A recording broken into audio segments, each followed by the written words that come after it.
आता लोक तुम्हाला बोट मोडतील, पण एक दिवशी आले तर बोट आता लोक तुम्हाला नाव ठेवणार आहे, पण एक दिवशी तेच तोंडात बोट घालतील. कसं काय घडलं हे? मेन म्हणून त्या दिवसाची वाट पहा की ज्या दिवशी प्रभू तुम्हाला उंच करणार आहे. Amen. दुसरी गोष्ट वाचूया, रूथचं पुस्तक 2 अध्याय 6 आणि 7 वचन, 1 पासून.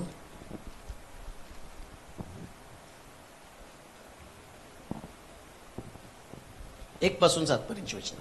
त्या नामीच्या नवऱ्याचा हा. एक नातेवाईक होता. एक नातेवाईक होता, तो अलिमलेक याच्या कुळातला असून अलिमलेक याच्या कुळातला असून मोठा श्रीमान माणूस होता. श्रीमान माणूस होता. त्याचे नाव त्याचे नाव बवाज असे होते. बवाज असे होते. मवाबी रुत मवाबी रूथ नामीस म्हणाली, नामीस म्हणाली, मला शेतात जाऊ द्या. शेतात जाऊ द्या. म्हणजे कोणाची? मजवर कृपादृष्टी झाल्यास माझ्यावर कृपादृष्टी झाल्यास त्याच्या मागून त्याच्या मागे मी धान्याचा सर्वावेचीत जाईन. धान्याचा सर्वा विचित जाईल. ती म्हणाली, मुली मुली जा. ती जाऊन शेतात कापणी करण्याच्या मागून शेतात कापणी करणाऱ्याच्या मागून सर्व वेचू लागली. सुदैवे करून शेताच्या ज्या भागी ती गेली तो अलिमलेकाच्या कुळातल्या बवाजाचा होता. बवाज बेतलेहेम गावातून शेतात आला तेव्हा तो कापणी करणाऱ्यास म्हणाला, परमेश्वर तुमच्या समागमे असो. ते त्यास म्हणाले, परमेश्वर तुमचे अभिष्ट करो. कसलं काम करण्याचं ठिकाण आहे बघा. तिथं आलेला तो बॉस त्यांना शिव्या देत नव्हता, तुम्ही काम केलं का, तुम्ही काम करत नाही, तुम्ही सर्व नीट ओचत नाही, तुमचं 1 रुपया कमी करेल, तुम्हाला 2च रुपये पगार देईल. इकडं देवाच्या लोकांचं वैशिष्ट्य काय माहिती का, ते शेतात जाऊ द्या, कुठेही जाऊ द्या, ते पहिल्यांदा त्यांचं आणि बोलण्याची स्टाईल काय किंवा त्यांची बोलण्याची पद्धत काय, परमेश्वर तुमचं अभिष्ट काय त्यांचं, परमेश्वर तुमचे अभिष्ट करो. देवाच्या लोकांचं वैशिष्ट्य त्यांचं बोलणं काय असलं पाहिजे, देव तुमचं चांगलं करो. म्हणून देवाच्या लोकांच्या मुखात नेहमी लोकांसंबंधानं चांगलं असलं पाहिजे, अभिष्ट. आणि शास्त्रात असं लिहिलं, जे तुमचं अभिष्ट चिंततील मी त्यांचं अभिष्ट करो. आणि कोणी जर तुमचं अनिष्ट चिंततील, म्हणून कोणाला तुमचं अनिष्ट चिंतायचं तर टेन्शन घेऊ नका, त्यांचंच अनिष्ट होणार आहे. हालेलुया. हालेलुया. आम्ही कधी कधी म्हणतो ते आमच्या विषय करू द्या ना, त्यांचंच वाईट होणार आहे. रोज सकाळी उठल्यावर तुमचं चांगलं व्हायचं ना, तर जे तुमचे शत्रू पहिले त्यांना आशीर्वाद आहे, देवा यांचं चांगलं कर. तसं नको म्हणा, माझा 1 डोळा काढ, माझ्या शत्रूचे 2 डोळे काढ. नाही, तुम्ही नेहमी तुमच्या लोकांविषयी काय बोललं पाहिजे, अभिष्ट. गुड मॉर्निंग म्हणायच्या ऐवजी देव परमेश्वर अभिष्ट करो. माझा मुद्दा तो नाही, पण जाता जाता सांगितलं. मुद्दा काय तिथं, तो नीचावस्थे जनास उच्च करतो. तिथं रूत जी आहे ती सर्वा वेचण्याचं काम बवाजाच्या खळ्यामध्ये करते. आता सर्वा वेचणारी रूत कोण बनली, बवाजाची पत्नी बनली. एक दिवस शेतामध्ये काम करताना कुठलं काम केलं तिने, सर्व वेचण्याचं काम केलेलं आहे. म्हणून लक्षात ठेवा, तुमच्या कामाची पद्धत पण तपासू नका, मी काय काम करत आहे. जर तुम्ही बवाजाच्या शेतामध्ये काम करत आहात आणि तुमचं काम हलकं काम आहे आणि तुमचं हलकं काम, याच्यातला प्रामाणिकपणा, याच्यामध्ये असणारी सहनशीलता आणि जे विश्वासू राहणं, का त्या अर्पाचं नाव या पुस्तकामध्ये आणि तिथंच पहिल्याच अध्यायामध्ये संपून गेलं ना. आम्ही म्हटली तुम्ही जा आपल्या लोकांकडे, दुसरा नवरा करून घ्या. परंतु अर्पा जे, त्या अर्पा गळ्यात पडून रडली आणि ती गेली, माहित नाही तिचं पुढे काय झालं. परंतु रूथ काय म्हटली की तुमचं लोक, तुझा देव तो माझा देव, तुझा देश तो माझा देश आणि तुझे लोक ते माझे लोक. तिनं विश्वासून नामीच्या मागे चालू लागली. नामीला नाही तिने सोडलं. नामी कोण आहे, नामी येशूची आजी आहे. नामीच्या कुळातनं आम्ही पाहतो की या येशूचा जन्म झालेला. म्हणून लक्षात ठेवा, काही झालं तरी विश्वासणारे लोक कधी सोडू नका. विश्वासणारे लोक ज्यांच्यामध्ये येशू आहे, जे येशूचे अनुयायी आहे, ज्यांच्यामध्ये ख्रिस्त आहे, या ख्रिस्ताच्या मागे चालत राहा, विश्वासूपणे चालत राहा, परिस्थिती कशी का असेना. नामी काय तिला सांगते, माझ्याकडं आता माझं वय नाही की मी दुसरा नवरा करावा. बरं, मी नवरा जरी केला तरी मला लेकरू झालं तर ते कधी मोठं होणार. आणि समजा मी त्याला सांगितलं हिच्याबरोबर लग्न कर, तू तोपर्यंत थांबणार आहे का, तू म्हातारी होऊन जाशील. म्हणजे तिच्याकडं सगळी नकारात्मक परिस्थिती आहे. ज्यास नकारात्मक परिस्थिती असते ना, तेव्हाच देवाच्या लोकांबरोबर चालत राहायचं असतं. कारण देव या नकारात्मक परिस्थितीमध्ये एक पॉझिटिव्ह बातमी तुमच्याकडे घेऊन येत असतो. आज नकारात्मक परिस्थिती, पण पॉझिटिव्ह बातमी येणार आहे. आणि पॉझिटिव्ह बातमी तुम्हाला सर्वा वेचणाऱ्यापासून, दासीपासून मालकीन बनवणार आहे. आधी दासी होती शेतामध्ये काम करताना, सर्वा वेचण्याचं काम करत आहे. आणि सर्वा वेचण्याचं काम करत असताना मालक खूप चांगला आहे. हो, आमचा धनी खूप भारी आहे. आमच्या धन्याच्या मुखामध्ये आमच्यासाठी आशीर्वाद आहे. परमेश्वर तुमचं अभिष्ट करो. तुमचं धनी प्रभू येशू ख्रिस्त आहे, त्याच्याकडे सगळे आशीर्वाद आहेत. तो रोज सकाळी उठल्यावर तुम्हाला आशीर्वाद देणार आहे. म्हणून लक्षात ठेवा, मला आशीर्वाद माझा प्रभू देणार आहे. हेच आमच्या जगण्याचं स्रोत आहे. कशासाठी जगायचंय? जगण्यासाठी मार्ग कोणता आहे किंवा कोणत्या वचनावरती आम्ही जगावं? आम्हाला वाटतं जगण्यासाठी माझ्याकडे आता काहीच नाहीये. अहो, प्रभूचं वचन तुमच्याकडे आहे, अभिवचन आहे, आशीर्वाद आहे तुमच्याकडं. जसं बवाजाच्या बाबतीमध्ये काय म्हटलं? बवाज वाचा बरं. बवाज बेतलेम गावातून शेतात आला तेव्हा. कुठून आला होतो? बेतलेम गावात. ते पण महत्वाचे बरं का. बवाज कुठून येतो? बेतलेम गावात. बेथलहेम याचा अर्थ भाकरीचं घर, जे शिलोमध्ये आहे. हालेलुया. हे भाकरीचं घर आहे. का लोक लांबून लांबून इथे येतात? भाकरीचं घर आहे. ज्यांना भाकर पाहिजे ते इकडे येतात, ज्यांना भाकर नको ते फटकत राहतात. भाकर पाहिजे ते बरोबर येतात. बवाज बेथलेम मधनं आला. तसं देवाचं वचन काही झालं तरी तुम्हाला ऐकण्यासाठी प्रेरित व्हायला पाहिजे. ऐकायलाच पाहिजे देवाचं वचन. का तर देवाच्या वचनामध्ये आशीर्वाद आहे. हे वचन तुम्ही जे ऐकता, या वचनामुळे तुम्हाला फळ येत असं लिहिलंय योहानाच्या शुभवर्तमानात 15व्या अध्यायामध्ये. जे वचन तुम्ही ऐकलं याच्यानं तुम्ही फलद्रूप होता. कधी कधी वचनच आमच्यामध्ये नसतं आणि त्याच्यामुळं आमची परिस्थिती बदलत नाही. या रूटची परिस्थिती बदलणार आहे. ती सर्वा वेचणाऱ्यापासून मालकीन बनणार आहे. मग त्याच्यासाठी तिला बेथलेम मधनं येणारा जो बवाज आहे त्याच्याकडे जावं लागेल ना. ज्या बवाजाची निर्मिती किंवा जो त्याचं वास्तव्य बेथलेम मध्ये, आणि तिथून तो बवाज आला. लक्षात घ्या, जेव्हा तुम्ही वचनामध्ये असता, वचनामध्ये रुळले जाता, वचनामध्ये तुम्ही टिकून राहता, तेव्हाच तुमची परिस्थिती बदलणार आहे. कारण देव त्याचं वचन पाठवूनच लोकांना आशीर्वादित करत असतो. पण कधी सुद्धा काही पण परिस्थिती येऊ द्या, किती पण भयानक असू द्या, किती पण निराश असा, तुमचं मन तुटलेलं असू द्या, अशा परिस्थितीमध्ये देवाच्या घराकडे येत जा. तुटलेल्या अवस्थेमध्ये का? कारण इकडून एक आशीर्वाद तुमच्याकडे येणार आहे. एक असा आशीर्वाद, ज्या आशीर्वादाच्या द्वारे तुमचं घर, तुमचं व्यक्तिमत्व आणि तुमची सगळी परिस्थिती बदलून जाणार. तो बेथलेम मधनं आला. पुढे वाचा. बवाज बेतलेम गावातून शेतात आला. तेव्हा तो कापणी करणाऱ्यास म्हणाला, परमेश्वर तुमच्या समागमे असो. जेवढे लोक चर्च मध्ये कापणी करत आहे, म्हणजे काही लोक कापणी करत आहे म्हणजे इथं वाजवणारा वाजवत आहे, वर्शिप करणारे वर्शिप करत आहे, लिडिंग करणारे लिडिंग करत आहे, साऊंड सिस्टम बोल साऊंडचं काम करत आहे. हे सगळे तिथं बसलेले आहेत. आणि देव प्रत्येकाचं काम पाहतो बरं का. कुणाला म्हटलं? तो काय शब्द वापरला?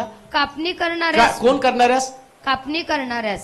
म्हणजे जे नुसते चर्च मध्ये येऊन बसतात त्यांना नाही बरं का. बवाज कुणाला भेटतो? कुणाला आशीर्वाद मिळतो बवाजाचं? कापणीच्या समयामध्ये झोपायचं नसतं. कापणीच्या समयामध्ये कापणीच करायची असते. जेव्हा वर्शिपचा समय येतो ना, त्या वर्शिपच्या समयामध्ये बेस्ट मधलं बेस्ट देवाला द्यायचं. त्यास तुमचं लक्ष इकडे तिकडे नको. का? कारण देव प्रत्येकाला पाहतो, कापणी करणाऱ्यांना पाहतो, जी कापणी करत आहे. परमेश्वर कापणी करणाऱ्याकडे त्याचं लक्ष आहे. वचन ऐकताना, प्रार्थना करताना, वाद्य वाजवताना, हे तुमची कापणीचा समय आहे. आणि त्या कापणी करणाऱ्याला काय आशीर्वाद दिला त्यानं? परमेश्वर तुमच्या समागमे असो. देव तुमच्या बरोबर असो. ते त्यास म्हणाले, परमेश्वर तुमचे अभिष्ट करो. त्यांच्याकडे पण आता बघा, धार्मिक लोकांचं ते मालकाला पण नाव नाही ठेवले. त्यांनी म्हटलं परमेश्वर पण तुमचं अभिष्ट करो. काय करो? अभिष्ट करो. म्हणून देवाच्या लोकांनी सतत एकमेकाचं अभिष्टच करायचं. मी तुम्हाला म्हणायचं तुमचं अभिष्ट हो, तुम्ही मला म्हणायचं तुमचं अभिष्ट हो. हे देवाच्या लोकांचं वैशिष्ट्य आहे. प्रतिकूल परिस्थितीमध्ये आम्ही सगळ्यांचं अभिष्ट चिंतायचंय. नीचा अवस्था कशी बदलते ते मी तुम्हाला सांगते. का? वाक्यानं वाक्य वाचवत आहे. कारण प्रतिकूल परिस्थितीमध्ये सर्वा वेचण्याचं काम करत असताना तुमच्या मुखातनं आशीर्वचन बाहेर पडू द्या. सर्व वेचताना तुमच्याकडनं शाप बाहेर पडू देऊ नका, त्रासलेले शब्द बाहेर पडू देऊ नका. काय तुमचं त्रास आहे? आणि या त्रासलेल्या शब्दानं तुम्ही एकमेकाला विष करत आहात का? तुमचे शब्द लोकांसाठी त्रासाचं कारण बनू नये. कधी कधी काय होतं माहिती का, आम्ही आमचा सगळा त्रास समोरच्या व्यक्तीवर व्यक्त करतो देवाच्या मंदिरात आल्यावर. पण मग आम्ही म्हणतो आज डोकं फिरलंय बहुतेक. जाणवतं का नाही तुम्हाला? मला तर जाणवत आहे. मी तर लगेच ओळखतो कुछ कुछ होता है म्हणून. कुछ कुछ हुआ भी है, हुआ है, होता भी है ना, वो भी दिखता है, होता भी दिखता है, हुआ भी दिखता है. का? कुठंतरी गडबड आहे. परमेश्वर जर आमच्या समागमी असेल तर आमच्या मुखातनं अभिष्ट बाहेर पडलं जातं. येते का लक्षात तुमच्या? अभिवादन हेच असलं पाहिजे एकमेकाला भेटल्यावर. काय अभिवादन आहे? परमेश्वर तुमच्या समागमे असो. काय? परमेश्वर तुमच्या समागमे असो. हा? ते त्यास म्हणाले, हा? परमेश्वर तुमचे अभिष्ट करो. अभिष्ट करो. मग बवाज कापणी करणाऱ्यांच्या हा? मुकादमास म्हणाला, मुकादमास म्हणाला, ही मुलगी कोणाची? आता बघा, एवढे सगळे तिथं होते पण एका मुलीकडे लक्ष गेलं. कधी कधी चर्चमध्ये खूप लोक असतात पण देव एक निचावस्थेमध्ये असणाऱ्या मुलीकडे जी मनोभावे देवाचं काम करत आहे. म्हणजे मुलीच नाही बरं का. हा संदेश काही नुसता मुलींसाठी नाही. मग पोरं म्हणतील आमचं काय? तुम्ही पण कापणी करताना अशी कापणी करा की देवानं तुमच्याकडेच बघितलं पाहिजे. त्यांनी म्हटलं याची अवस्था मला बदलून टाकायची. योगेश, तुझ्या बाबतीत मला असं वाटतं की तुझी अवस्था बदलणार. त्याचं बघा, तू वर्शिप करताना जगाकडे त्याचं बिलकुल लक्ष नसतं, कधीच नसतं. त्याचं काम तो, मला बरेच लोक म्हणतात ते योगेश कसा होतो, डोळे झाकून नाचतो. त्याला माहिती बघितलं तर डिस्टर्ब होणार आहे, त्यापेक्षा झाकून घ्या आणि एन्जॉय करा देवाची उपासना. लक्षात ठेवा, परमेश्वराच्या घरामध्ये असताना ज्या तुमचं काम देवाला पसंत पडतं ना, बाबाजाला काम पसंत पडलं आणि त्याने विचारलं ही मुलगी कोण आहे? मी म्हणतो देवाच्या मंदिरामध्ये आल्यावर असं वर्तन असू द्या, देवाचं लक्ष तुमच्याकडे गेलं पाहिजे. कोण आहे ही व्यक्ती? कोण आहे ही व्यक्ती? मला मोठा प्रश्न पडतो, ज्या स्त्रीला तिचा नवरा मेलेला आहे आणि शेतामध्ये काम करत असताना असंख्य मुली तिथं काम करत असताना या मुलीकडे बाबाजाचं लक्ष जावं असं कोणती गोष्ट त्यांनी केलेली आहे? प्रतिकूल परिस्थितीमध्ये आपल्या सासूला त्यांनी सोडलं नाही. सासू म्हणजे मंडळी आहे, चर्च आहे. प्रतिकूल परिस्थितीमध्ये चर्चला विश्वासू राहा. कुठं पण चर्चला जे ऐकत आहेत आपल्या चर्चला लगेच चर्च बदलायचं नाही. बरेच लोक म्हणतात नाही तिथं आम्हाला विचारत नाही मग आम्ही चर्च. तिथं काय विचारायला? काय थिएटर आहे? कुठं बसायचं खुर्ची द्यायला?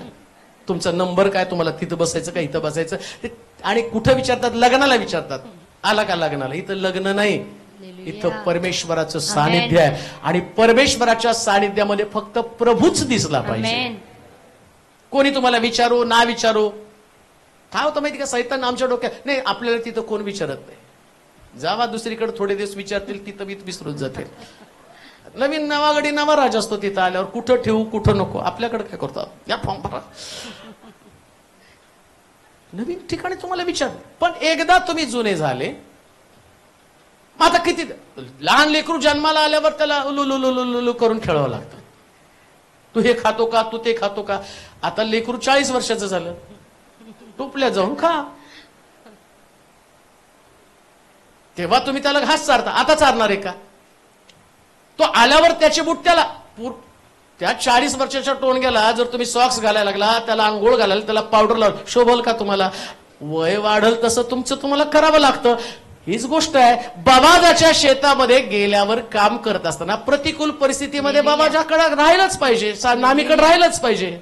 याच्या त्याच्या कारणानं डिस्टर्ब नाही व्हायचं. मला विचारत नाही, मला विचारत नाही, मला विचारत नाही. मग आता सारखं जण बरं आहे का, बरं आहे का, बरं आहे का, बरं आहे का, एवढं विचारा की त्यांना बरं नाही वाटायला पाहिजे. एवढं विचारा इकडून तिकडून, बरं आहे का, बरं आहे का, बरं आहे का, बरं आहे का. काय मनोरुग्णासारखे लोक असतात नाही का. शास्त्र सांगतं बाबाजाच्या शेतामध्ये काम करत असताना ती नामीला विश्वासू राहिली, चर्चला विश्वासू राहा. आपल्या चर्चला, आपल्या मंडळीला विश्वासू राहा, कुठं पण जा. पण जर तुम्ही तुमची निचावस्था बदलायची तर तुम्हाला प्रतिकूल परिस्थितीमध्ये देवाला विश्वासू राहावं लागणार आहे. कठीण परिस्थितीमध्ये आपल्या मनाच्या सांत्वनासाठी चर्चला जायचं नसतं. चर्चला जाण्याची भावना काय? माझ्या प्रतिकूल परिस्थितीमध्ये देवाला उंच करणं, त्याच्या शेतामध्ये मला काम करायचं, ही तुमची भावना असली पाहिजे. तेव्हा देव तुमची अवस्था बदलतो. ती नामीकडे राहिली. नामीनं पुढे सांगितलं, नामीनं तिला सांगितलं होतं, वाचा वचन. हा, मग बवाच कापणी करणाऱ्यास हा, मुकादमास म्हणाला, ही मुलगी कोणाची? कापणी करणाऱ्यांच्या मुकदमाने हा. म्हटलं नामी बरोबर. नामी बरोबर. आता काय सांगितलं हो? नामी बरोबर. म्हणजे कोणाला विश्वास राहायला पाहिजे होतं? नाम. मग देव पण विचारतो बरं का, अरे आज इकडं होते, इकडं कुठं आले? नाही का? इकडं होते, तिकडं कुठं घुसल्याच? कुणाची ही मुलगी? शिलोची होती, आज इकडं कुठं फिरायला लागली? लक्षात ठेवा, शेतामध्ये काम करताना देवाचं लक्ष तुमच्याकडे आहे. हालेलुया. आणि देव विश्वासू पाहतो, विश्वासू पण पाहतो. जर तुमच्यामध्ये अविश्वासू पण असेल आणि तुम्ही म्हणता मी धार्मिक आहे, देवानं माझी परिस्थिती बदलावी, देव म्हटलं तू विश्वास नाही तुझ्या, मी तुला कसा विश्वास राहील? मुळामध्ये देव सगळ्यांचा मालक आहे. आमेन म्हणाल का? आमेन. सगळ्यांचा मालक कोण आहे? देव. मग फिरायचं कुठं? देवाभोवती. मग देव तुमचं विश्वासू पण पाहत असताना तो म्हणतो ही मुलगी कुणाची? पुन्हा मी तिथंच येत आहे की तुम्हाला तुमची नीचावस्था बदलण्यासाठी असं काम करावं लागेल की त्या कामानं तुमचा धनी प्रसन्न होईल. हालेलुया. तो तुमची अवस्था बदलणार आहे. काम करताना तिथं स्पर्धा असणारच आहे. तिथं काय तुम्हाला सर्वा वेचायला असंच वेचू देतील का? धक्का बी मारतील ना. सर्वा वेचायला असं दाज मारतात का? ते पाय ओढतात. आणि आम्हाला पाय ओढणारे कोणी नको असतं. यांनी पाय ओढला, हे पुढे जाऊ दे, अरे वेच सर्वा. हालेलुया. आणि काम करत असताना काम पाहणारा वर बसलेला आहे. आमेन. तो वर बसलेला आहे आमेन. आणि तुम्हाला तसंच काम करावं लागणार आहे. या नामीनं असं लिहिलंय, रूतनं तिथं काम करत असताना जी जास्तीचा, तो म्हटला हिचं काम माझ्या लक्षात आलं, जास्तीचं टाका, पाठीमागं तिच्या टाका आणि तिच्या झोळीमध्ये भरू द्या, भरू द्या. का? त्याला नीचावस्था बदलून टाकायची. आमेन. इमानानं काम करा, विश्वासानं काम करा, निराश होऊ नका, हताश होऊ नका, प्रभूला विश्वासू राहा, कधी सुद्धा मनाची चलबिचल होऊ देऊ नका. कारण देव तुमचं विश्वासू पण पाहून एक दिवशी त्या ठिकाणात आम्ही पाहतो की उच्चस्थानी देव आम्हाला घेऊन जातो. आणि म्हणून लक्षात ठेवा, वर्तमानामध्ये चालत असताना हा विश्वास असला पाहिजे की देव माझं वर्तमान बदलून टाकणार आहे. आमेन. मी कायमस्वरूपी सर्व नाही वेचणार. एक दिवशी मी बाबाजाची पत्नी बनूनच जाणार आहे. हालेलुया.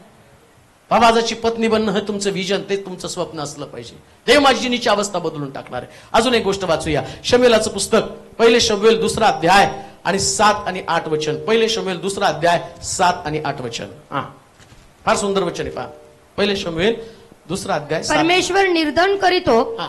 व धनवानही करीतो. कोण निर्धन करतो? परमेश्वर. कोण निर्धन करतो? परमेश्वर. म्हणजे पैसे पण कोण काढून घेतो? परमेश्वर. लक्षात ठेवा बरं का. लय पैसा पैसा म्हणून पण उड्या मारू नका. जेव्हा तुम्ही जास्त पैसा पैसा करून देवाला विसरताना, देव म्हणतो ठीक आहे, एक दिवशी मी अशी काही तुझ्यामध्ये प्रोसेस करेल, प्रक्रिया करेल, असं काही तुझ्या जीवनामध्ये घडामोडी घडवेल की तू कंगाल होऊन जाशील, भिकारी होऊन जाशील. पैशाभोवती फिरणारं जीवन असू देऊ नका. देव मनुष्याला कंगाल करण्याचं काम करत असतो. आणि एकदा त्यानं कंगाल करायचं जर देवानं ठरवलं ना, जसं योबाच्या बाबतीमध्ये एका पाठोपाठ आपत्ती आलेली, एका पाठोपाठ मुलं मेली. कधी कधी देवाला कंगाल करायचं तर मग एका पाठोपाठ आजारपण. त्या घरातलं, हो आमच्या घरातलं आजारपणच संपायला तयार नाही. देव आजारपण पाठवून पाठवून सगळा तुमचा आलेला पैसा दवाखान्यात दवाखान्यात दवाखान्यात, पोलीस चौकीत, कोर्टामध्ये, सगळीकडे पैसा तिकडेच गेलेला आहे. अपयश आहे, फेल्युअर आहे. बिझनेस चालत नाही. बिझनेस किती बुद्धी वापरता, ट्रिक्स वापरता, सगळ्या गोष्टीनं तुम्ही आपला बिझनेस वाढवण्याचा प्रयत्न करता, येतच नाही यश. देवानं अडवलं तर कोण त्या ठिकाणात तुम्हाला पाठवून देणार आहे? कोण तुम्हाला मदत करणार आहे? पण गोष्ट ध्यानात घ्या, परमेश्वरच कंगाल करणारा परमेश्वर, असं लिहिलंय शास्त्रामध्ये. लोकांना प्रश्न पडतो की का माझ्यामध्ये अपयश आहे, का माझा बिझनेस अशा पद्धतीचा आहे, का माझ्या घरामध्ये यश येत नाही, का आमच्या घरामध्ये बरकत येत नाही. मग कधी विचारलं स्वतःला काही माझ्यामध्ये चूक आहे? ज्यावेळेस या प्रकारच्या गोष्टी येतात ना, आत्मचिंतन करणं फार गरजेचं आहे. आत्मचिंतन. अजून एक गोष्ट तुम्हाला सांगतो, आहे त्या सक्सेसवर पण जास्त उडू नका. आता जे तुमच्याकडे आहे ना, याची पण घमेंड, याची पण प्रतिष्ठा मिरवू नका. आणि असं लिहिलंय शास्त्रामध्ये, आपल्या धनानं जो मित्र जोडतो, एक काळ असतो की त्या धनानं मित्र जोडले जातात. एकमेकाला मदत करण्याचा समय असतो. धनावरती प्रेम करणारे लोक ते कधीच कोणाला जोडून राहत नाही. पण जेव्हा तुम्हाला परमेश्वर धन देतो ना, त्यावेळेस अनितीच्या धनानं मित्र जोडले जातात असं लिहिलेलं शास्त्रामध्ये. कधी कधी जोडायचं असतं, आणि जसं आम्ही जोडत नाही, आम्ही त्या धनावरती जास्त प्रेम करू लागतो, त्यास प्रभू आमच्यातलं ते काढून टाकतो. पण देवाला अशा लोकांची गरज आहे की त्या धनापेक्षा देवावरती जास्त प्रेम करणारे असावेत. परवा प्रार्थनेला आपण कुठंतरी गेलो होतो, आले का ते सच्च माहित नाही. आणि ती प्रार्थना संपल्यावरती एक सिस्टर त्या ठिकाणामध्ये आल्या होत्या. मग जेवल्यावरती त्या सिस्टर आल्या आणि त्या म्हटल्या की, त्यांना म्हटलं कोणीतरी, नाही जेवायचं नाही म्हटले, पहिले हे पास्टर इथं आले, त्यांना मला घरी घेऊन जायचंय. हा, राजपूत सिस्टर. आणि ते म्हटले चला आमच्या घरी. मग घरी गेले. ते म्हटले अहो माझं लक्ष जेवणाकडेच नव्हतं, मला वाटलं तुम्हाला आमच्या घरी आणायचंय. मी म्हटलं कोल्ड्रिंक्स प्यायला आणलं असेल, चला जाता जाता जाऊन कोल्ड्रिंक्स प्यावं, 2 शब्दाची प्रार्थना करून निघून जावं. मग ते घरात गेले. नाही हो, मी रिटायर झाले, आणि रिटायर झाल्यावर मी असं लिहिलं होतं की माझ्या रिटायरमेंटचे जे पहिले पैसे येतील त्यात पहिला चेक तेलोरे पास्टरला मला द्यायचा आहे. आणि त्यांनी लिहून ठेवला होता तो चेक, त्याने लिहून ठेवला होता.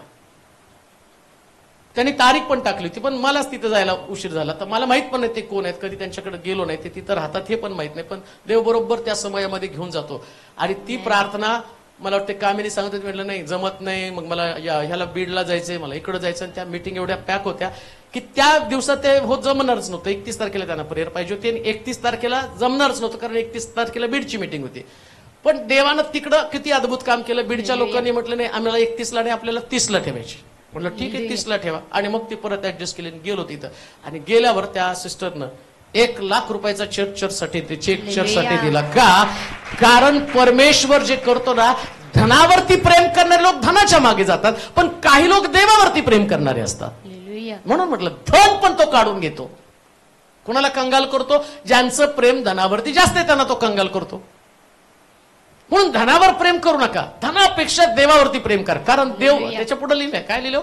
परमेश्वर निर्धन करतो व धनवानही करीतो. आणि काय करतो? धनवानही करीतो. देव एखाद्याचं धन काढून घेतो, आणि मग त्याला वाटलं नाही आता देवाचा दिवस रात्र खेळ हाच आहे.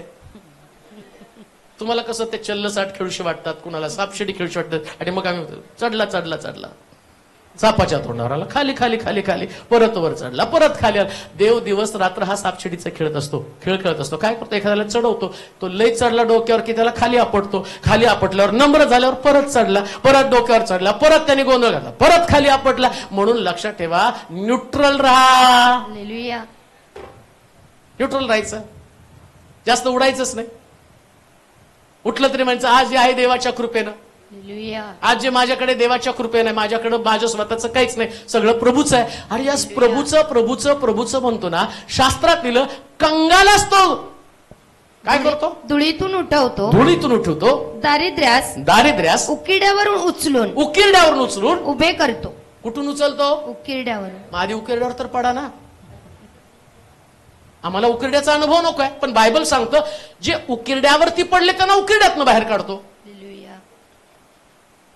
म्हणून उकिरडा हे तुमचं ठिकाण नाही, तुमचं ठिकाण उकिरड्यातून काढून कुठे ठेवतो? उचलून उभे करतो. आणि म्हणजे मग ते सरदारांच्या शेजारी बसतात. आधी कुठं बसला होता? उकिरड्या. आता कुठं बसला? सरदारांच्या शेजारी. मग सगळ्याला क्रेडिट कोणाचं आहे? देवाचंच. देवालाच क्रेडिट द्यायचं. आज तुम्ही उकिरड्यावरती आहे, एक दिवशी तुम्ही सरदाराच्या पंक्तीमध्ये असणार आहे. देव नीच्या अवस्थेतल्या लोकांना उंच करतो. दावीद काय म्हणतो? वाचा 2 शमूएल 6 अध्याय 20 ते 22 वचन वाचा बरं पटकन. एक राहतो अजून मुद्दा. आपल्या घराण्यातील लोकांना आशीर्वाद द्याव्यासाठी दावीद परत आला. तेव्हा शौलाची कन्या शौलाची घराण्यातल्या लोकांना आशीर्वाद द्यायला आला, आणि त्याच्या नजरेला कोण पडली? मिकल दाविदास भेटाव्यास आली. त्यास म्हणू लागली एखादा हलकट मनुष्य उघडा बोडका होऊन तसे आज इस्रायलाच्या महाराजांनी आपले दास व दासी. आता कोणाला कंगालातनं धुळीतनं काढून राजगादीवरती बसवतो ते तुम्हाला सांगते काय केलं पाहिजे. इस्रायलाच्या महाराजांनी आपले दास व दासी यांच्या समोर आपले शरीर उघडे केले. तेव्हा इस्रायलाचे महाराज आज किती वैभवशाली दिसले. काय सुंदर हँडसम दिसत होता माझा नवरा शाहरुख खान.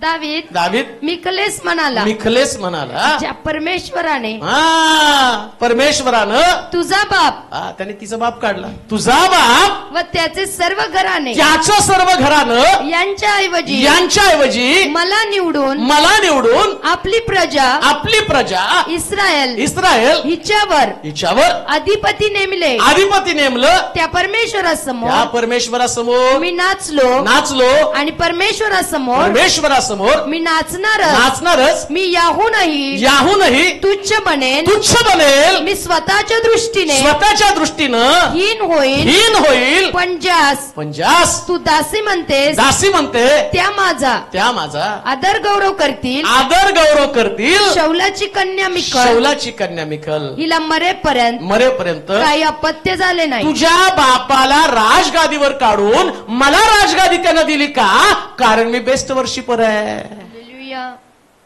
परत वर्शिपर आलो आम्ही. आज जर तुम्ही कंगाल आहात ना तर फक्त वर्शिप करा. आमेन. वर्शिप करा म्हणजे नुसते गाणे नका म्हणू. वर्शिप करताना दासी आजूबाजूच्या लोकांचा विचार न करणं म्हणजे वर्शिप करणं. आता मिखलनं ती काय म्हटली, नवऱ्याने आज इज्जत घालवली हो, सगळे नोकरा चाकरा समोर काय हा माणूस डोकं फिरल्यासारखं नाचायला लागला, अंगावरचे कपडे गळाले, तर या बाबाला काही भान नाही, शुद्ध नाही. आणि तिला असं वाटलं की नवऱ्याला तिच्या चुका दाखवून द्याव्यात, तो चुकीचा वागला असं तिला वाटलं होतं. पण वर्शिपमध्ये लोकांच्या चुका दाखवणं नसतं, वर्शिपमध्ये स्वतः तल्लीन होणं असतं. कोण वरच्या स्थानामध्ये जातं माहितीये का? जे लोकांच्या चुका दाखवण्याच्या ऐवजी आपल्या चुका दुरुस्त करून प्रभूला आराधना सादर करतात, त्यांना आशा आहे राजगादीची. म्हणून प्रतिकूल परिस्थितीमध्ये तुम्ही फक्त देवाची उपासना करा, बाकी काय बोलत बसू नका. त्या बिखलनं काय केलं? तोंड सोडलं. आल्या तिने काय सोडलं? म्हणून तोंड सोडणाऱ्या लोकांना राजगादी मिळत नाही. हालेलुया म्हणाल का? कधीच तोंड सोडू नका. म्हणून दावीद म्हणतो माझ्या मुखावर पहारा ठेव. का तर दावीदनेच लिहिलं, माझ्या मुखावर पहारा ठेव, माझ्या वाणीचं, माझ्या तोंडातनं इकडं वर्शिप निघताना चुकीचे शब्द निघू देऊ नको. का? या चुकीच्या शब्दामुळे तुम्हाला उच्च पद मिळणार नाही. तुम्ही त्याच अवस्थेमध्ये, कंगाल अवस्थेमध्ये राहणार आहात. म्हणून लक्षात ठेवा, एक बेस्ट वर्शिपर जर बनला तर प्रभू तुमची अवस्था बदलणार आहे. त्यानं मला धुळीतनं काढून राजगादीवरती बसवलं. धुळीतनं काढून राजगादीवरती बसण्याचा मार्गच कोणता आहे? वर्शिप. उत्तम वर्शिपर बना, उत्तम वर्शिपर. वर्शिप करताना दुसरा कुठलाच विचार करू नका. मला आनंद वाटतो. पुष्कळ लोक म्हणतात की तुम्ही गाणे बंद करा, तुम्ही प्रीचिंग करा. का तर तुमचा खूप समय, एनर्जी त्याच्यामध्ये जाते. आणि एक गोष्ट खरीच आहे, मला माहिती की क्वायरला थोडस वेळ, एक तासभर गायलं की त्याच्यानंतर ते हुश करताना खाली बसावं लागतं. मी तेवढ्या जोशने गातो, तेवढ्या जोशने प्रीचिंग करतो, आणि म्हणून मी बेस्ट आहे. आणि मला देव बेस्ट याच्यासाठीच देतो का? कारण देव माझ्यामधली उपासना शोधतो. आणि उपासना करत असताना मी बाकीच्या गोष्टींचा विचारच करत नाही. कित्येक वेळा ते म्हणतात अमक्याले तुम्हाला दिसले का नाही? मी बघतच नाही तर मला दिसणार कुठं? मला फक्त देवच दिसतो. ही गोष्ट ध्यानात ठेवा. ज्यावेळेस तुम्ही चर्चमध्ये येता ना तर तुमचा फोकसच फक्त देवाकडं, उत्तम उपासना. आणि हीच अवस्था तुम्हाला कंगाल अवस्थेमधनं वरच्या अवस्थेमध्ये नेणार आहे. कंगाल राहू नका. दुसऱ्या भाषेमध्ये मी असं म्हणेल, मिखल कंगाल झाली. का कंगाल झाली? तिने दावीदाला पाहिजे. ती वांज राहिली म्हणजे कंगाल. तिच्याकडे लेकरू नाही, आशीर्वाद नाही. आशीर्वाद कोणाकडे नाही? जे वर्शिप मध्ये इतरांकडे पाहतात. जेव्हा तुमचं चर्चमध्ये पाऊल पडतं ना तेव्हा तुमचं लक्ष फक्त देवाकडेच. कोण आलं कोण गेलं त्यांनी काही तुमच्यासाठी आणलं नाही. गप्प बसा. जो घेऊन येणार तो भारी आहे. तो आशीर्वाद घेऊन येणार आहे चर्चमध्ये. एकदम भारी, एकदम भारी. तुमचं लक्ष त्याच्याकडे असलं. जाताना तुमच्याकडे काहीतरी असणार आहे. जसं आम्ही पाहतो हन्ना परमेश्वराच्या मंदिरात रडत होती, त्या जाताना त्याच्याकडे शमूएल होता. अब्राम डोंगरावरती इसाकाला वेदीवरती देत असताना त्याची आराधना पाहून परमेश्वराने त्याला सांगितलं याच्यापासून एक महान राष्ट्र मी निर्माण करेल. त्याच्याकडे काहीतरी होतं. वेदीवरती असंच आहे. फोकस फक्त देवाकडं, फक्त प्रभूकडं. येणाऱ्या उपासकांचं लक्ष फक्त देवाकडं. ज्यावेळेस तुम्ही या भावनेने याल ना, त्यास देव तुम्हाला कंगालातनं काढून राजगादीवरती नेणार आहे. एकच वचन वाचू, एक गोष्ट राहते, ती सांगितल्याशिवाय मला बरं नाही वाटणार. एस्तेरचं पुस्तक 2 अध्याय 16 ते 18 पर्यंतची वचनं. एस्तेरचं पुस्तक 2 अध्याय 16 ते 18 वचनं. हा,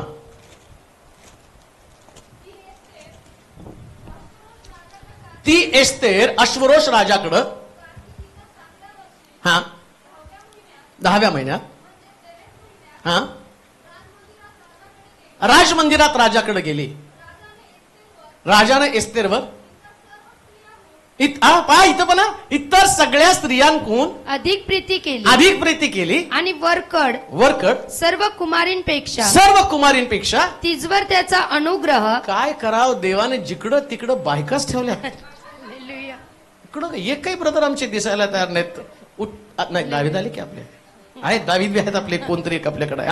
दावीद आहेत. पुढे इतर सर्व स्त्रियाहून अधिक प्रीती केली आणि वरकड सर्व कुमारींपेक्षा तिजवर त्याचा अनुग्रह व कृपादृष्टी विशेष झाली. त्याने तिच्या मस्तकी राजमुकुट घातला. आता ही जी असणारी एस्तेर आहे ना, तिला बाप आहे ना तिला आई आहे, एक अनाथ मुलगी. या हादसा, तिचं नाव हादसा ते एस्तेर. आता काय याच्यामध्ये ऐका, याच्यातलं ट्विस्ट आहे का, फार महत्वाची गोष्ट आहे, जे तुम्हाला एक प्रेरणा मिळणार आहे की मी कसं असायला पाहिजे. ऐका, वास्तविक पाहता वष्टी राणी त्या राजाची पत्नी आहे आणि राजाची पत्नी असताना तिनं आपलं सौंदर्य दाखवण्याचं नाकारलं. एस्तेरला अशा कधी माहिती का, जेव्हा वष्टी राणी आपलं सौंदर्य दाखवणार नाही तेव्हा त्या ठिकाणामध्ये एस्तेर येणारच आहे. तुमच्यामध्ये सौंदर्य देवानं ठेवलेलं आहे, काही टॅलेंट्स तुमच्यामध्ये ठेवलेले आहेत, ते तुमचं सौंदर्य आहे, तुमचं पाचारण आहे. आणि प्रभू तुमचं पाचारण, जास्त तुम्ही पाचारणाप्रमाणे वागत नाही. लक्षात घ्या, राणी आहे, राजानं आज्ञा केली, तू जे सुंदर दिसते ना, तुला सौंदर्य दिलं, हे तुझं टॅलेंट आहे, तुझं पाचारण आहे, तू राणी आहे, मी सांगतो तसं तू वागलं पाहिजे. पण राणीनं काय केलं माहिती का, या राणीनं राजाचं सांगणं किंवा तिचं पाचारण ती विसरून गेली. पाचारणाकडे तिने दुर्लक्ष केलं. तिचं सौंदर्य जे प्रभूनं तिला दिलेलं होतं राजाला संतुष्ट करण्यासाठी, आणि आता राणी त्या ठिकाणामध्ये राजासमोर यायला तयार नाही. आणि तिथं असं लिहिलं की त्या राजाच्या मनामध्ये एस्तेर भरली. जेव्हा पाचारणाप्रमाणे तुम्ही सेवा करत नाही त्यावेळेस एस्तेरचा जन्म होतो. पाचारणाप्रमाणे जर पास्टर तेलोरे सेवा करायला लागला नाही तर एक दिवशी याच्या जागी त्याच्यापेक्षा भारी व्यक्ती येणारच आहे, हे मला माहिती आहे. माझी घमेंड, माझा अहंकार, वष्टीला आपल्या सौंदर्याची घमेंड वाटली, तिने आपलं सौंदर्य दाखवायला तयार नाही. जेव्हा प्रभू तुम्हाला एक जागा, एक स्थान देतो ना, त्या जागेवरती तुमचं प्रेम असतं, तर त्या पाचारणावर तुमचं प्रेम असतं. मग राजा सांगतो तसं करा, तसं राजा सांगेल तसं करा. जसं पाचारण तुम्हाला झालं तसं पाचारणा शोभेल असं तुम्ही वागा, असं बायबलमध्ये लिहिलंय. आपल्या पाचारणा शोभेल असं वागा. आणि इकडं आम्ही पाहतो एस्तेर या ठिकाणामध्ये, एस्तेरनं त्या वष्टीच्या जागी त्या ठिकाणामध्ये ते आलं. आता अजून एक गोष्ट तुम्हाला सांगतो, एस्तेरला स्वप्नात सुद्धा कल्पना नव्हती की मी वस्तीच्या जागी राणी होईल. मग पुन्हा तिथं योबाच्या पुस्तकात तो अगम्य, अतर्क्य, अगणित कृत्य करतो. स्वप्नात पण तुम्हाला वाटत नाही असं कधी घडेल. म्हणून लक्षात ठेवा,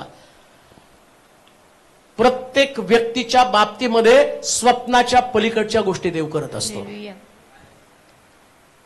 म्हणून तुम्ही कोणा व्यक्तीविषयी काय मत व्यक्त करता हे सांभाळून, बरं का, किती महत्वाची गोष्ट नाही का. इथं असं लिहिलं की या वस्तीला सुद्धा वाटलं नव्हतं की कधी माझी असणारी अवस्था बदलेल, मी कधी त्या ठिकाणामध्ये या अवस्थेतनं राणी पदावरून मी कधी खाली जाईल हे सांगता येत नाही.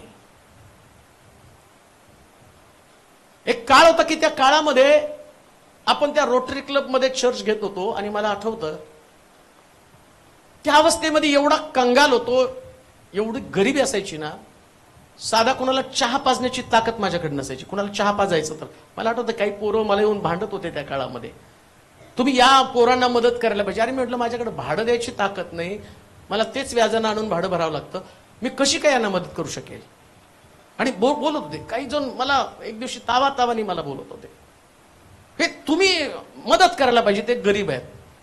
मी म्हटलं सगळं मला पटतंय, परंतु आत्ताची जी कंडिशन आहे या कंडिशनमध्ये हे चर्च चालवणं फार कठीण आहे. आणि खरंच कठीण होतं त्या काळामध्ये. पैसा हा गोष्ट एवढी म्हणजे महत्वाची बनली होती की तो पैसा कधी येतच नव्हता हातामध्ये. हे चर्चच्या लोकांना माहिती आहे. आणि मी त्या चर्चा तुम्हाला कधी सांगितल्या पण नाही, काय घडलं काय नाही, त्या घटना पण तुमच्या कानावरती कधी आल्या नाहीत. पण त्यास थोडासा दुःखी झालो होतो. आणि मला सुद्धा वाईट वाटलं की एवढ्या कंगाल अवस्थेमध्ये आपण सेवा करत आहे की आपण लोकांनी आपल्याला बोलावं, मदत करा, आणि त्या अवस्थेमध्ये असताना थोडासा डिस्टर्ब पण मी झालो होतो. मग त्याच्यानंतर ती मुलं आपल्याला सोडून गेली, पण पुष्कळ वाद केला, निघून गेले. परंतु तो एक काळ होता. आजच्या काळामध्ये प्रभूने आम्हाला कुठं आणलेलं आहे. हालेलुया. आजच्या काळामध्ये प्रभूने जिथं आम्हाला आणलं, मी तेच सांगतो तुम्हाला, या प्रतिकूल परिस्थितीमध्ये तुमचं टॅलेंट, जे तुमचं सौंदर्य आहे, ते कठीण परिस्थितीमध्ये दाखवणे तुमचं काम आहे. तुमच्या जागा अजूनही तुम्हाला सांगतो, आज जे आहे ना ते पण फायनल नाही बरं का, अजून याच्यापेक्षा भारी देव बनवणार आहे. हालेलुया. कधी तुम्हाला वाटलं होतं का चर्च बांधल्यावर आम्ही म्हटलं की हे आता फायनल बस, आणि त्याच्यात आम्ही समाधानी होतो की एवढं छान चर्च बांधलं, लोकांना येऊन दाखवायचं, लोक बघायचे की एवढं सुंदर एवढं सुंदर. काही लोक येऊन म्हणजे अहो फॉरेन मध्ये असल्यासारखं वाटत होतं. फॉरेनर आला एकदा, फॉरेनर 2 आले होते, त्यांनी चर्च बघितलं. त्याने कधी बांधलं तुम्ही, आणि त्या आले त्या 10 वर्ष झाले. 10 वर्ष काय मेंटेन केलं तुमचं चर्च. एक पास्टर आले, त्यांनी बघितलं, हे सगळं पडदे बिडदे लावले, छान, मी तिथं बसलो होतो गप्पा मारत. त्याला एवढं सुंदर चर्च तुमचं चर्च आहे की तुम्ही सगळं मिनिस्ट्रीमध्ये गुंतवता. आता या लोकांना एवढं आवडतं, आता ज्यासाठी वर जाऊ हालेलुया. त्यास देव कसलं काय गौरव देणार आहे. Amen. सांगण्याचं तात्पर्य, सौंदर्य दाखवण्याचं कधी सोडू नका. हालेलुया. प्रभू जिथं तुम्हाला ठेवतो ते पाचरण तुमचं घट्ट पकडून ठेवा, आमेन. बरोबर ठेवा. ते राजा म्हटलं सौंदर्य दाखवायचं, बस एवढंच माझं काम. हालेलुया. लोकांना काय वाटतं याच्याशी तुमचं काही घेणं देणं नाही. आहे का. घेणं देणं लोकांना काय, त्यांना उनका काम उनको करणे दो, त्यांना दुसरं काही कामच नाही, तेच काम आहे. आणि तुमचं काम राजाला सौंदर्य दाखवणं, आमेन. बस. हालेलुया. राजा जे सांगतो ते काम तुम्हाला करायचं. तुम्हाला ज्या जागेवरती ठेवलं तुम्हाला तेवढी जागा करायची. लोक हालेलुया. एक गोष्ट ध्यानात ठेवा, त्यांनी येशूला सोडलं नाही, तुम्हाला सोडतील का हो. त्याला म्हणले बलजबल भूतांचा अधिपती, आता त्याला भूतांचा अधिपती तर तुम्हाला काहीच म्हणायला कमी नाही करायची, बोलणार तुम्हाला ते. पण तुम्हाला सौंदर्य दाखवायचंय. पुढे अजून वाचा त्याच्यामध्ये. राजाने हा. एस्तेरवर हा. इतर सर्व स्त्रियांहून हा. अधिक प्रीती केली अधिक प्रीती केली. आणि वरकड आणि वरकड म्हणजे एक्स्ट्रा, आम्हाला वरकड नाही समजणार. हा, एक्स्ट्रा सर्व कुमारींपेक्षा सर्व कुमारींपेक्षा तिजवर त्याचा अनुग्रह. हा, ऐका, तुमची परिस्थिती केव्हा बदलते, उच्चावस्था कधी ती निचावस्थेतनं प्रभूचा तिचा हा पुढे अनुग्रह व कृपादृष्टी विशेष झाली. कुणावर झाली. एस्तेरवर. कोण आहे एस्तेर. अनाथ मुलगी. अनाथ असणं खूप चांगलं आहे बरं का. माझे हे ओळखीचे, माझं ते आमकं, माझं तमकं, नाही, माझं कोणच नाही म्हटलं ना देव, मी आहे ना. हालेलुया. बघा तुम्ही कधी कधी असे जर लोक रडायला लागले ना, मला कोण नाही, आपण लगेच जातो, मी आहे ना. तो डायलॉग असतो ना, मी आहे ना, ते केव्हा मारतो माहिती का, ते रडत असताना. कोण नाही माझं, मी मरतो, माझं काहीच नाही राहिलं जगामध्ये, मग मी आहे ना. तू नाही, तुझा बाप आहे वरतो. हालेलुया. तुमचं कोण नाही ही गोष्ट सगळ्यात चांगली का, हालेलुया. कारण प्रभूचा अनुग्रह आणि कृपा वरकड तुम्हाला मिळते, जास्तीची. वरकड म्हणजे जास्तीची, एक्स्ट्रा. हालेलुया. कोणी नाही तर तुम्हाला देवाची फार मोठी कृपा आहे, आणि देवाची आमेन. कृपा तुम्हाला वस्तीच्या जागी राणी बनवतं. हालेलुया. अनाथापासून आता राणी झालेली आहे. ज्यानं तिला सांभाळलं तो मर्दक आहे, आता राणीला सलाम करायला लागला. बघा, हालेलुया. एक दिवशी त्या पुरीला तो म्हणत असेल, काय तुला मी कुठून आणू ब्युटी पार्लरचे सामान. आता मुली म्हटल्यावर मागतच असतील ना, कुठून आणायचं, तुझं आई मरून गेली, बाप मरून गेला, माझ्याच गळ्यात मारलं. त्याचं किती बोलणं असेल. पण एक दिवशी असं लिहिलंय, ऐका बरं का, राजाकडे जाण्याच्या ऐवजी जाण्यापूर्वी 6 महिने तिला ब्युटी ट्रीटमेंट दिली गेली. ज्या घरामध्ये तिला काही मिळत नव्हतं, पण राजाच्या घरात सगळं वैभवच बदलून गेलं. हालेलुया. नीच अवस्थेमधनं देव उच्च अवस्थेमध्ये नेतो. आत कुठं? पण हे सगळं करत असताना मूळ मुद्दा तोच आहे. कोणाची अवस्था देव बदलतो? जे आपलं सौंदर्य दाखवतात त्यांची अवस्था बदलतो. हालेलुया. आपल्या शब्दाचं सौंदर्य, आपल्या वाचेचं सौंदर्य, आपल्या सेवेचं सौंदर्य, आपल्या विश्वासाचं सौंदर्य, आपल्या त्यागाचं सौंदर्य, देवाबरोबर चालण्याचं सौंदर्य, लोक तुम्हाला पाहिल्यावर ते अट्रॅक्ट होतील अशा प्रकारचं जीवन जगा. राजा एस्थेरकडे अट्रॅक्ट झाला, तसं आमचा राजा स्वर्गातनं आमच्याकडे पाहत आहे. चर्च म्हणून तुम्ही असं बना ना. एवढे सगळे चर्च जगामध्ये अस्तित्वात असतील, पण जसं एस्थेरकडे राजाचं लक्ष गेलं, तसं या शिलो चर्चकडे आपल्या राजाचं लक्ष जावं आणि त्या राजानं म्हणावं, हीच मधू मला पाहिजे, हालेलुया. ही एस्थेरच मला पाहिजे, हीच मंडळी मला पाहिजे. इतकी मंडळी भारी बनली पाहिजे ना. तिच्यातलं सौंदर्य, तिच्यातलं ऐक्य, तिच्यातली प्रीती, तिच्यातला स्नेहभाव, तिच्यामधले आपलेपणा, एक विचाराचे, एका स्वभावाचे, पवित्र आत्म्यानं प्रेरित, देहामधली कर्म त्यांच्यामध्ये नाही तर आत्म्याची फळं जगणारी मंडळी. आणि या मंडळीकडे प्रभू पाहिल आणि तो म्हणेल, हीच माझी राणी, हीच माझी मंडळी. देव करो या प्रकारचं जीवन तुम्हाला जगण्यासाठी प्रभू सहाय्य करो. आपल्या जागेवरती आपण उभं राहूया, आपल्या मान आपण झुकूया, आपली मस्तक आपण लावूया, प्रभू समोर नम्र होऊया, देवाच्या हातामध्ये पडूया. देवाचं वचन आपल्याकडे आलेलं आहे. नीचावस्थेमध्ये असणाऱ्या लोकांना तो उच्च करतो. आज सकाळी ही सगळ्यात मोठी आनंदाची बातमी आमच्यासाठी आहे. आपल्या परिस्थितीबद्दल खेद करू नका, दुःख व्यक्त करू नका. या परिस्थितीला बदलणारा देव आज आमच्यामध्ये आहे. हे सर्व समर्थ देवा, आम्ही नम्रतेने तुझ्या समोर येत आहोत. प्रभूजी, आम्ही आमच्या नीचावस्थेमध्ये हतबल झालो होतो, निराश आणि हताश झालो होतो. जगण्याची आशा, पुढे जाण्याची आशा तर संपली होती, परंतु तुझ्या वचनानं आम्ही ताजेतवानं झालो. आज ऐकणाऱ्या प्रत्येक व्यक्तीसाठी मी विशेष प्रार्थना करत आहे प्रभूजी.